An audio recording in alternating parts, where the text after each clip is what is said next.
Call করতে। যদি আপনার এরকম কোনো প্রবলেম হয় তাহলে আপনি কিভাবে সলভ করবেন হোয়াটসঅ্যাপের এই প্রবলেমটা, আপনি কীভাবে সলভ করবেন, ঠিক আছে? এর জন্য আপনি কী করতে লাগবো, ব্যাক আসতে লাগবো, ডাইরেক্ট ব্যাক আসার পরে আপনার মোবাইলের সেটিংয়ে অথবা আপনার মোবাইলে যে হোয়াটসঅ্যাপ অ্যাপ আছে অ্যাপটাকে ট্যাপ করে ধরে রাখবেন। ধরে রাখার পরে দেখবেন এই কোশ্চেন মার্কের স্যাম্পল এটা কোনায় আছে, ওই স্যাম্পলটায় ক্লিক করবেন।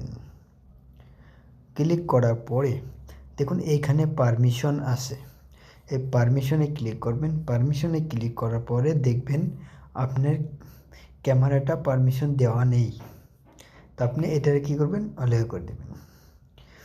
যদি অন্য কোনো ফোন কিংবা নোটিফিকেশন এগুলো যদি আপনার দেওয়া না থাকে ওই অপশানটা আসবে না, ঠিক আছে? আপনি এইভাবে পারমিশনটা দিয়ে দিবেন, তারপরে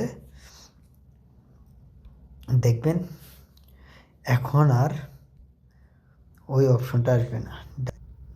দেখুন আপনার যে প্রবলেম ছিল এখন সলভ হয়ে গেছে, ডাইরেক্ট ভিডিও কল হয়ে গেছে।